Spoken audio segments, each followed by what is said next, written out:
Dhallywood queen Apu Biswas বর্তমানে বেশ ব্যস্ত সময় পার করছেন। পরিবার, নিজের ব্যবসা এবং বিভিন্ন ব্র্যান্ড প্রমোশন মনোযোগী হয়েছেন। এসবের বাইরে আবারও চলচ্চিত্রে ফিরতে চান এই অভিনেত্রী। সম্প্রতি এক সাক্ষাৎকারে এমনটাই জানিয়েছেন অপু বিশ্বাস।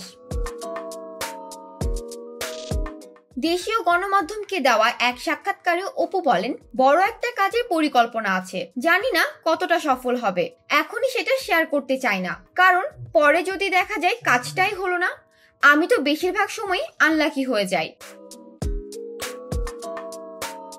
ঈদে মুক্তির অপেক্ষায় থাকা শাকিব খানের বরবাদ সিনেমাটি দেখার ইচ্ছা রয়েছে অপুর। শাকিব খান প্রসঙ্গে অপু বলেন, আগে বলতাম আমি শাহরুখ খানের ভীষণ ফ্যান, কিন্তু এখন তো আমার ঘরেই শাহরুখ খান আছেন, এখন আমি তারও ফ্যান, আমার কাছে শাকিবই এখন শাহরুখ খান।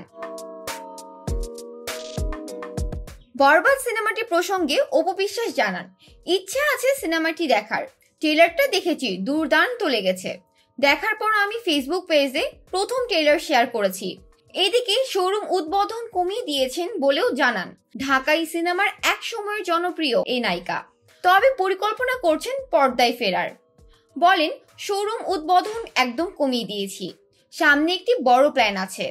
আমি মনে করি যদি ভালো কোনো কাজ করতে চাই তবে আমাকে নিজেকে আরো এক্সক্লুসিভ করতে হবে।